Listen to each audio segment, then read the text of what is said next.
everyone. We're here today with Dane Terry. Dane, thank you for joining us. How are you? Thank you. I'm doing good. Can you describe what Jupiter's Lifeless Moons is?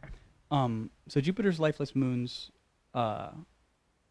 it's a story that I'm telling the audience about this kind of weird zoo working stint I had in Cleveland last winter, and I got kind of pulled into this strange world, and it takes place over one night, where everything kind of happened. It kind of came to a head in that one night. There's conspiracies and there's some gay sex, which is pretty good. And it's all kind of told in the language of movies. Like it's a story that I'm telling, but the pacing and the heartbeat is that of a movie. You started writing theater pieces because you wanted to create worlds for the songs that you wrote. But I was wondering, before you wanted to write your own songs, can you recall the first song by any other artist that you wanted to build a world around, that you imagined a world for? Absolutely. Yeah. My friend Jordan O'Jordan, who's still a friend of mine and like a dear friend, and I heard it was actually a whole album. His album, Not Style Nor Season Nor Hard-Handed Lesson was the name of the album. And we had only just met, and I had played one song on it with him, and he dropped that album off on my porch because I was still asleep, hungover, and then he left town, and so I only met him 2 times. The first time and then the second time when we recorded the album. And then I woke up, got coffee, smoked a cigarette, and put the album on when I found it outside, and was floored. And he's the reason that I got started writing songs.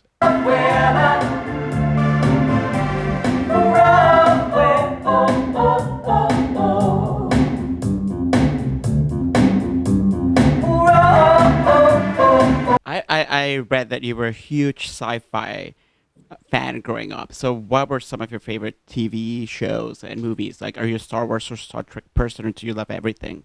I like both. I'm not picky about which one is better. They both do different things. I'm solidly a Next Generation person, for Star Trek. Not because I dislike the other, iterations, but just the Next Generation was, Picard. I just wanted to like curl up and suckle his man teat. I probably can't say that. I can say that's the internet. Yeah, I can say anything I want. But he's just such you just want him to cuddle you, Captain Picard. Patrick Stewart, call me. But no, I didn't read a lot though. That's the thing that makes me sound really literary when you're like, you liked sci-fi, and I wasn't actually. I was a trashy kid. It was just TV and movies.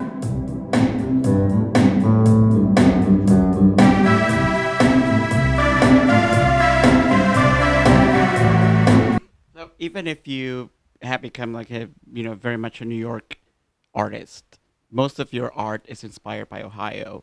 And I wondered if, putting your hometown and your home state into art makes you feel like you're home in any way.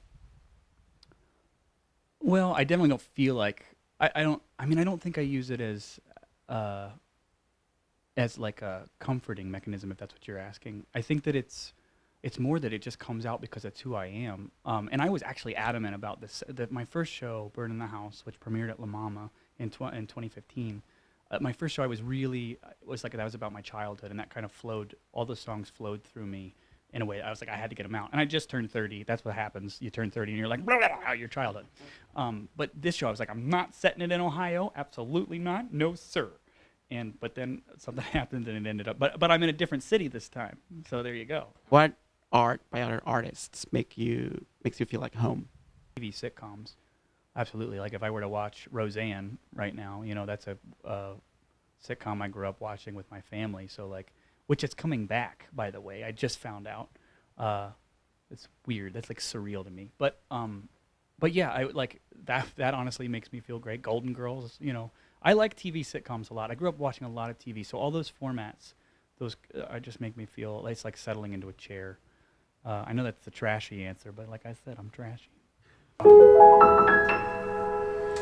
Dream boy, you're my only dream boy. Dream boy, you're my only dream boy. Bird in the House House had songs that eventually ended up in the Color Movies album.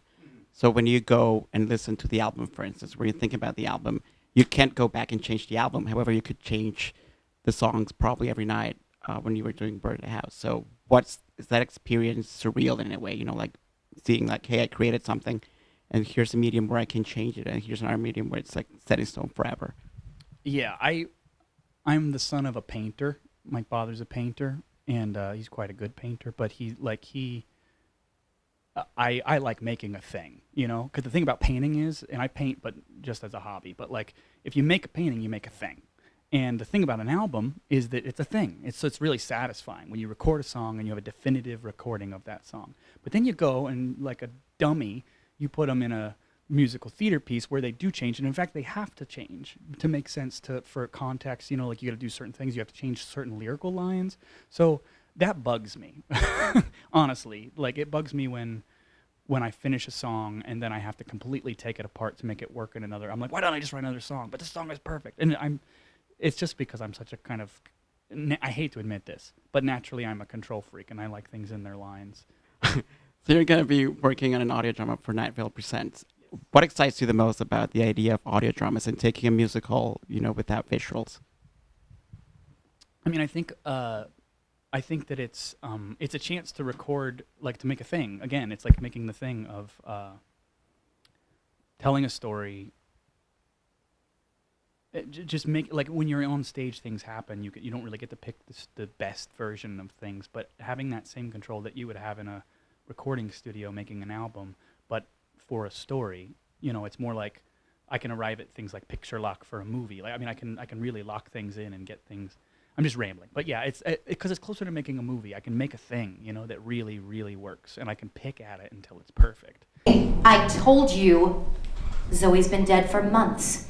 Give me your keys, and I'll show you. I didn't. Jennifer grabbed the keys from me, and she walked up to the door, and she started trying them, and the third one worked. Why is it important to be doing art in 2018 as a queer artist? I think I have such a drive to do art, just personally. It's kind of always been what I do. That like taking a minute and thinking like, why is it important? Like, for like from an outside angle that I do art is kind of a different question for me because I've always just had no other choice.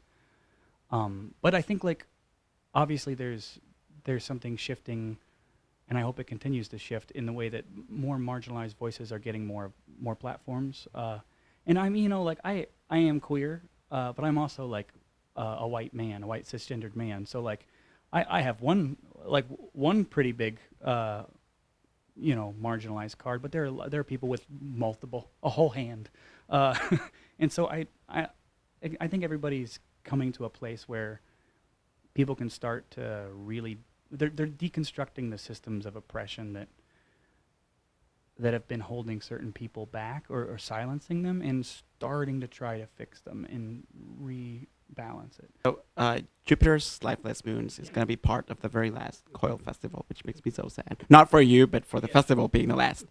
But what's it like for you as, you know, as an artist to do Coil at PS 122, where it should be its home? I'm super pumped. I'm super pumped to be here in this new building. I'm super pumped to be part of the organization that is PS 122. I'm super like pumped to be here under the, you know, under the umbrella of the Ethel Eichelberger Award, because Ethel was so important to this community. I'm super pumped to be in the last Coil. I mean, that's an honor, but kind of a bummer. I'm excited to be here, and it feels like I've been in New York 7 years this week, and it feels like a really great anniversary present. You know, like this. I'm really honored. So, and you should absolutely come see it. Please come see me and my wonderful team. I have so many lovely people working on this thing at PS 122, January 12th through the 17th at the Coil Festival, Jupiter's Lifeless Moons. Thank you, Dane, and break a leg.